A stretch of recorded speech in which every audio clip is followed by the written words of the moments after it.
Hello everyone, my name is Emblem. Welcome back to the channel. This time we're looking over all of September because the beginning of this month was a bit of a mess and I wasn't able to do too much for the second half. So we're going to do it all at once. But let's see what our oyster got. Nothing too important. And let's jump into exactly what's been going on. To start things off, I decided it was finally time to pick up a house. Didn't really make any plans to really build it out quite yet, as I don't have a ton of spare money, especially since I'm using the kingdom to gain mahogany logs. I figured it'd be nice to have that for later. Secondly, since the kingdom is going to be set to gather me a bunch of maple logs, I'd rather not burn them all, so I need to get my fletching up to level 50 so that I can make maple short bows. So I did some quick calculations using a calculator and gathered enough wood logs to where I believe it should give me the level that I needed. Thanks to the tree grove in the fort as well, woodcutting is even more AFK because I don't need to worry about missing any bird's nests that fall out of trees, as they're instantly put in your wood box. Or inventory if you don't have it on you. After gathering up the 720 that I believe I need, I head to Sears Village and begin collecting flax. With all that spun into bowstrings, we then head to our brand new Ranger's workshop and begin crafting our bows. Since this place is right next to a bank and has a chance to save resources as well, giving me extra XP. Once we have all of our unstrung longbows, I then go ahead and set up a preset so I have quick access to quickly change our inventory. I also happen to notice a new feature on banks where if you right click them, there is a load last preset option. So I figured I'd give that a try as well, and it worked exactly as I thought it would, where I don't even have to open the bank interface. I can just right click, load, and continue on from there. We quickly hit level 47,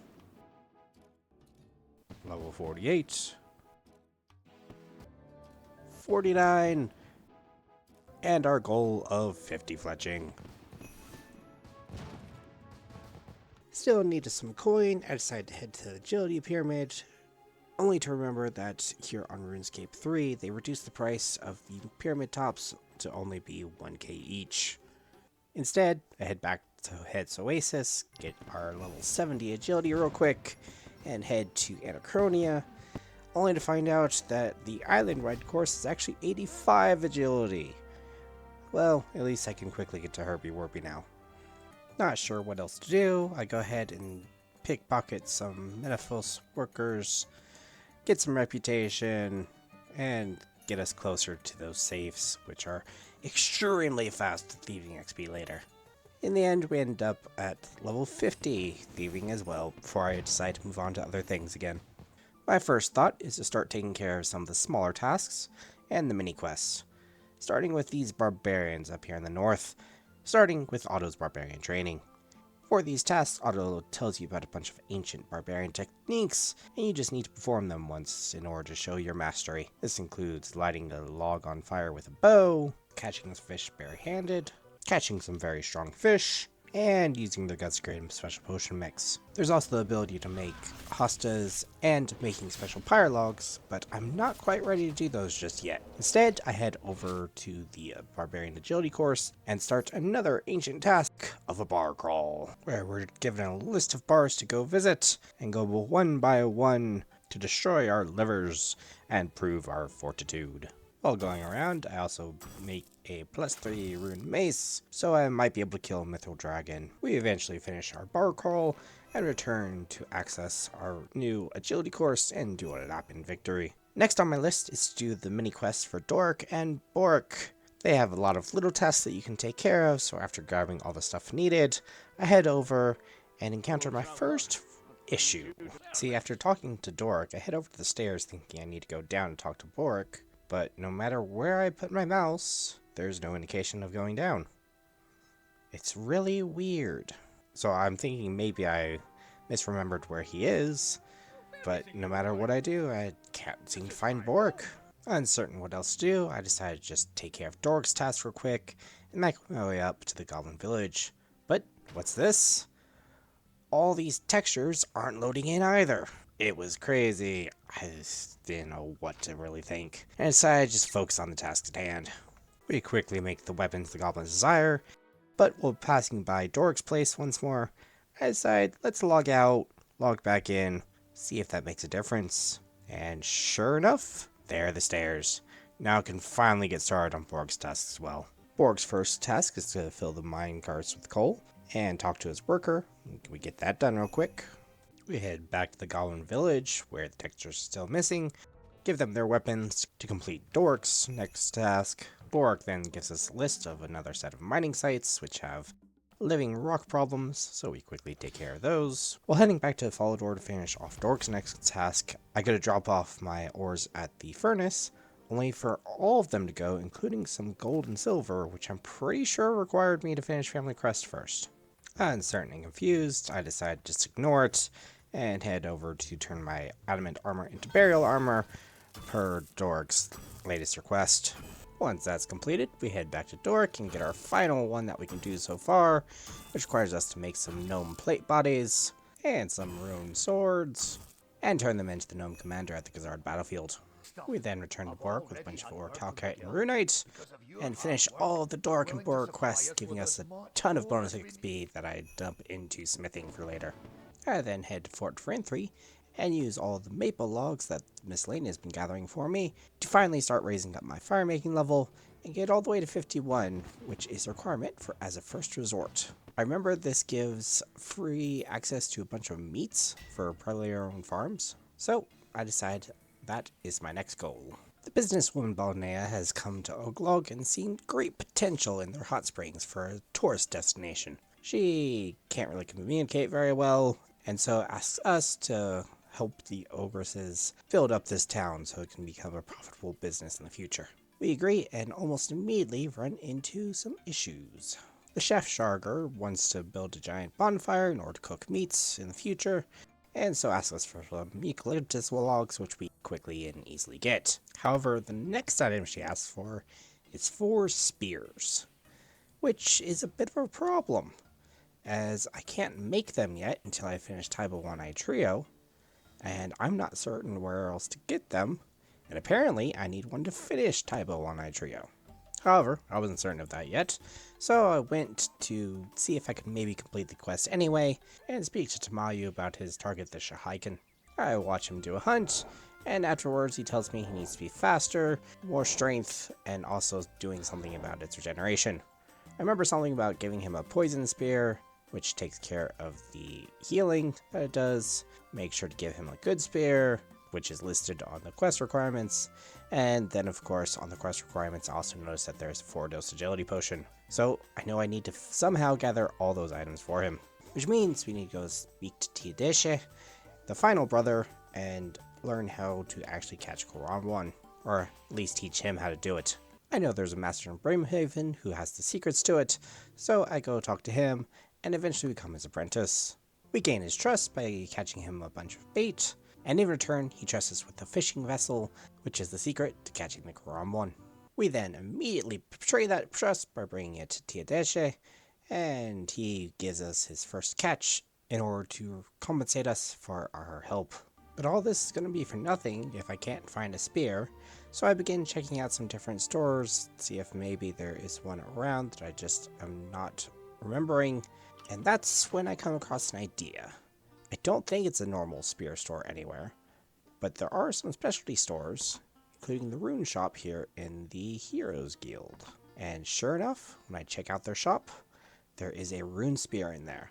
It is a little expensive, so I am a little sad to lose it, but if it gives me the ability to make spears, then it's completely worth it. Now, I just need that agility potion, but I don't have any toad flax. So I decided to try some master farmers to no avail, and instead I head back to my favorite swamp and do some more temple trekking and try my luck with the herb reward. And on my 4th attempt, I open up my reward packet and find toad flax. Quite a few of them too, so I have room for mistakes. Speaking of mistakes, I immediately make 2 of them.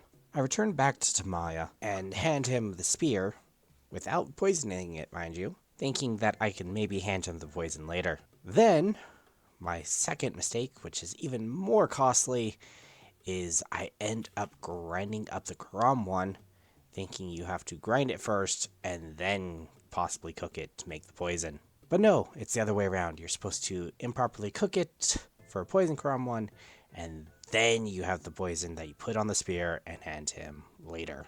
So now I've got a major issue. I just used up my free Karam one, and I have no way of getting another one unless I have the correct fishing level. But I still need that spear for as a first resort. I don't want to just leave it all hanging there. So I decide to suck it up and begin working on fishing once more. My first thought is just do some lobsters. But I remember I have a bunch of skill chompas in the bank. I might as well use them up on fishing, as they do actually give extra XP whenever you catch something. And then I have another idea, and decide there's one more thing I could be doing at the same time, and head to Menifos to try and do my fishing there. It says it's a bait spot, so I bring one bait of each, see if it'll actually use it up. But for some reason, while using the skill chompas, doesn't seem to do anything. I sit down and begin grinding away on the fishing. It's a little less XP, but it's also giving me reputation at the same time. We eventually hit 57 fishing, 58 fishing, 59 fishing, and 60 fishing. Just 5 more levels to go. And 61 fishing. However, before we can continue on, we do run out of our Cobalt skill chompas. And I have to decide, do I want to just go back to lobsters, or do I want to continue this by catching some more skill chompas first? And of course, being the crazy person I am, I decide, let's go ahead and try getting Viridian skill chompas, see if I can maybe get a baby at the same time. So off we go to Mauritania, because this is the only other skill chompa that I can get multiples of at the moment, because my agility level isn't high enough for the others. So we spend a few hours catching chins, hoping that a baby will pop up. Hopes get lower and lower as we continue. And after catching another 5,000 chinchompas over the course of about 3.5 hours, I decide that is more than enough and give up on the idea of the baby. All of that was over the course of one day, by the way, and our oddity continues into the next, as soon as I log in and try and use my skill chompas, which were working just fine last night, it doesn't work. It says now I need bait, and I am just left confused, wondering if skill chompas count as bait or not. I head over to lobsters, use a few, and come back, and sure enough, something about that makes it reset, and suddenly I can use my skill chompas again. Thankfully, to make up for all of the weirdness, I very quickly stumble upon a pet. I don't know how rare it is, or even if it is all that rare, but hey, it is my little squishy, and he is here to stay. Several hours of throwing exploding chinchompas later, we finally hit our goal of 65 fishing. And checking our bank, seems we got a total of 2,434 desert soul, along with 866 catfish. Now, we could jump straight back into the quest, get those done real quick, but I decided, let's go ahead and cook these up first, give myself a bunch of extra food, and see where we're at. Which turns out to be pretty far, as we end up with a ton of food, and 66 cooking, so we even got that higher than the fishing level was. Which means it's finally time to finish up this quest. We quickly head back with a few Karamwanji and gather our own Karamwan. And we managed to catch 2 of them. We then head over to Brimhaven and cook up poison Karamwan on the fire. On our way back to Tamayu, we go ahead and grind up our Karamwan and add it to our spear. Finally, we hand both the spear and the full agility potion to him, and he takes on the beast one final time before slaying it. And now that we've helped him out, he will help us out by telling us how to skin a monkey. Finally. And we have our first brother completed. We then return to Tinsei. Teijie wants us to show him the fishing vessel so he can replicate it. That's why he's not done yet. But we give Tinsei his seaweed monkey, and he asks us for one more item before he's done, which is marinated joker bones. It takes me a few attempts to get the correct order of operations, but eventually we get it done, return to Tinsei, and give him his final meal, And in addition, he looks over the fishing vessel one more time for us. With the second brother completed, we return to Teodeshe, let him know the good news about the blueprint being analyzed, and we have all 3 brothers completed, and return to the chief to let him know his sons have returned, and complete our quest about 40 days after first starting it. It's been a while, but it is good to finally be done. Feeling pretty good, I grabbed my gear and decided to give the Mythal Dragon another chance, this time with enough food, and see if I can complete the Barbarian Training. It is certainly not an easy fight. My rune weapon is barely able to hit the thing, but it's not doing as much damage this time since I have the anti-dragonfire shield, and eventually it collapses, and we get our special bones. We quickly construct a pirate ship and send our friendly remains into the afterlife, completing that training and giving us just a few more steps to complete Otto's training in general. Speaking of which, I head over to Otto's anvil and began working on some iron spears since I actually don't have any bronze bars made. And we make 4 real quick just so that they are ready for the As a First Resort quest. In addition, we grab Otto's final quest and make a bronze hasta to complete our full barbarian training. Finally, we can return Charger and give her the spears to continue our quest for a good cooking bonfire. Unfortunately, her next quest is for chompies, which I can't do yet because big chompy bird hunting wasn't on the prerequisites. So now, once again, I have to put this quest on hold and go do big chompy bird hunting. Luckily, this one's pretty quick. We just have to talk to Rance, who wants some ogre arrows from us. In return, he will tell us about hunting chompies.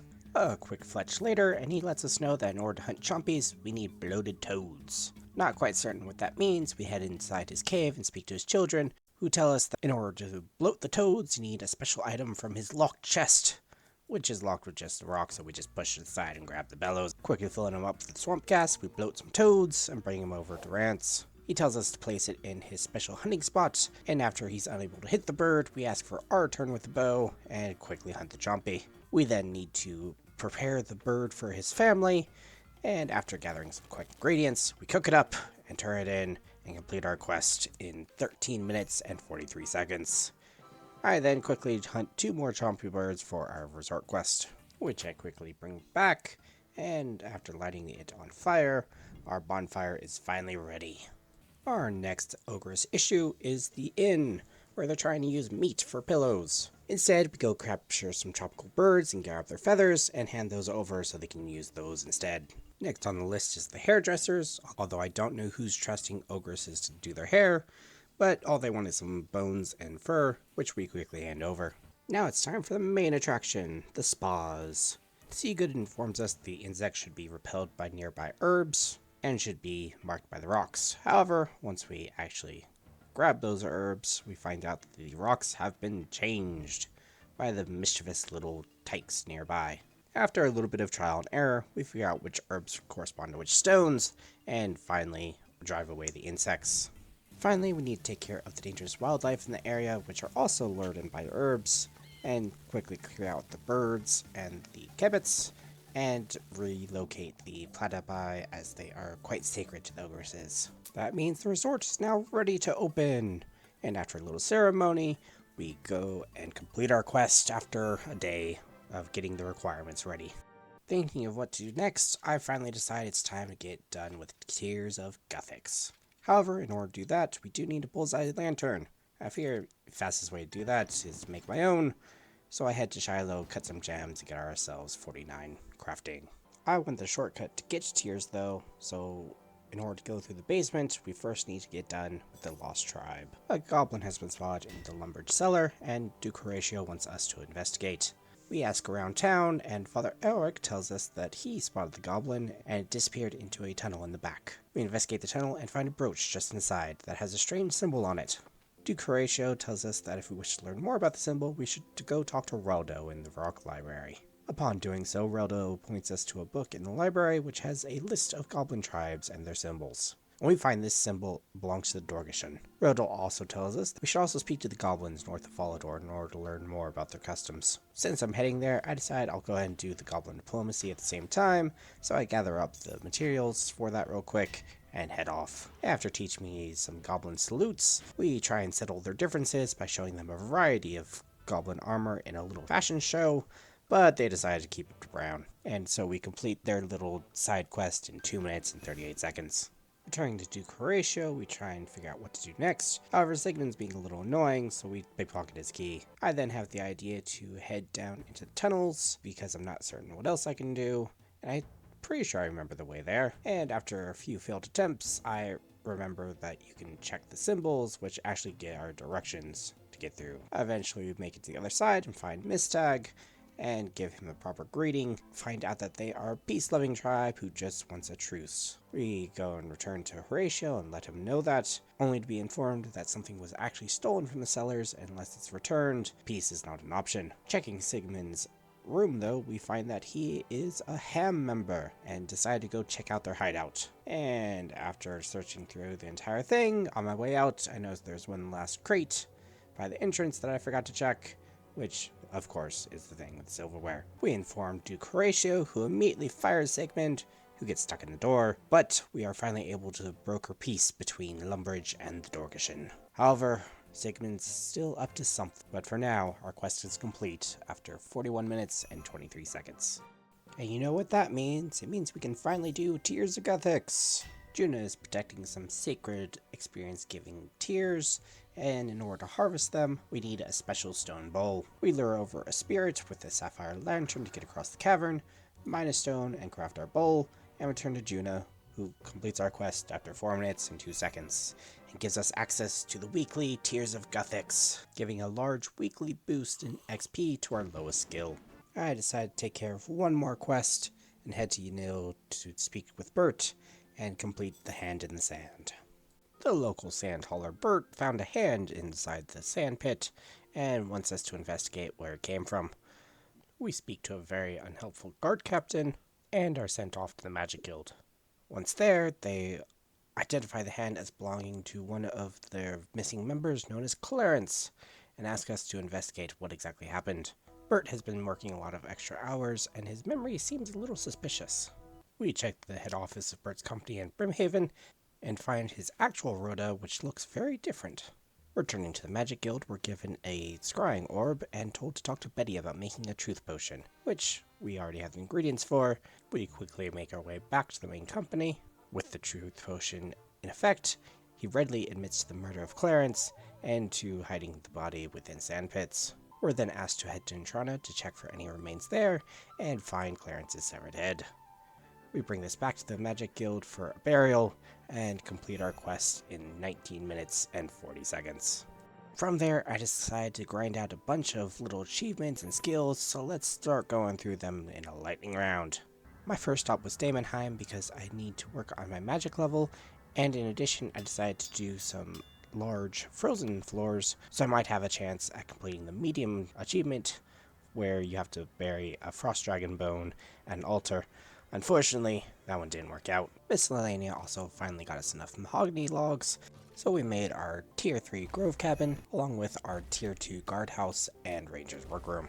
I also have enough beans to start sending out Adam Antite the Trapper, and I managed to get a blue dragon. Since Tears of Guthix got me 40 necromancy, I head on over to to get the equipment upgrades, and while I'm there I go ahead and get the materials for the tier 50 upgrade too, since I can. For a daily Slayer task, I decide to go ahead and try out the Raptor, see what type of tasks she gives you, only for the ghoul's assignment to not actually count for a daily task, for some odd reason. Takes me a while, but hey, at least I got a skull for my troubles. From there, it's back to Daemonheim, because I still want that 55 magic for high alchemy, plus I'd like to unlock all the floors that I currently can. Once that's done, we decide to move on to divination, because not having access to the west bypass doors was a little bit annoying, and it's about time I finally made the blessings and such that I could. So I set my goal for 55 and get started. While taking a quick break from divination, I do stumble across another crashed star, so I grab my dust out of the bank and attempt to finish it as well. This time, however, we got a little bit of company and managed to finish it just in time. In addition, I went ahead and opened up my house and began making some rooms. Doesn't it look lovely? Several caches and locations later, we finally have 55 divination and one piece of the divination outfit. Finally, I decided I wanted to upgrade my player-owned farm a little bit.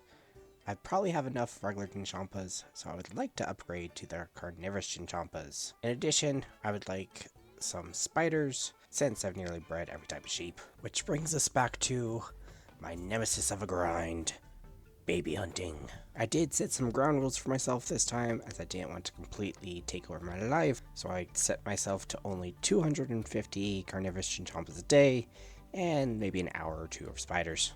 For the spiders, I go ahead and head over to the Stronghold Security, because when I did the grind on my main account, I remember I went to the giant spiders here. There might be better spots, but I know there's a lot of spiders here, and they're not all that high level. I started off with Necromancy and managed to hit level 50 pretty quickly, and go upgrade my equipment once more, before heading back and getting even more kills. Someone in the comments mentioned that Necromancy is really good for Revolution style. However, I'm not quite certain. There's a lot of abilities I want to hit since they're AoE, and I find that that's a very easy way to get yourself killed, if you're not careful. In the end, I switched back to melee and continued fighting spiders with that instead. On the second day of the spider hunt, I also decided to grab the Skull Scepter, just so I'd have quick and easy access to the stronghold. I was also surprised to learn that the Skull Scepter is now unlimited charges. I don't think that was always the case. Our baby grind continues until day 4, when I finally get our first spider egg. I decide I'm gonna go ahead and wait on the trapper for another spider, because that took quite a while. From there, my days got pretty busy, so all I was really able to do was hunt for chins and do the dailies. I did end up finishing the Domrock statue once, so we can start earning those statue pieces from all the skills once again. And then several days later, I check my trapper and finally get another spider. Unfortunately, they're both female, but at least I can put them in the breeding pen and hope that they adopt. A few days after that, though, our trapper gives us yet another spider, and this one happens to be male. So yay, we can finally start getting those done. That wasn't my only lucky break that day, though, because as I was doing my daily chins, what do you know? There it is. Huzzah! We finally got our baby carnivorous Chinchampa. Checking our bank, we find, since they got 2 extra, it was after 3,222 Chinchampas. I just can't catch a break with these things, can I? A bit later, I notice a notification for the Blood Tree event in the wilderness, which is one of the easiest and best ones to get done. So I decide, let's go ahead and do it for once. The Blood Tree one is very popular since you get many rewards for very little effort. In the end, I go and check my rewards, and we get a baby black dragon. That'll be useful for later when I can actually breed dragons, and some muddy keys, although they don't really give me much.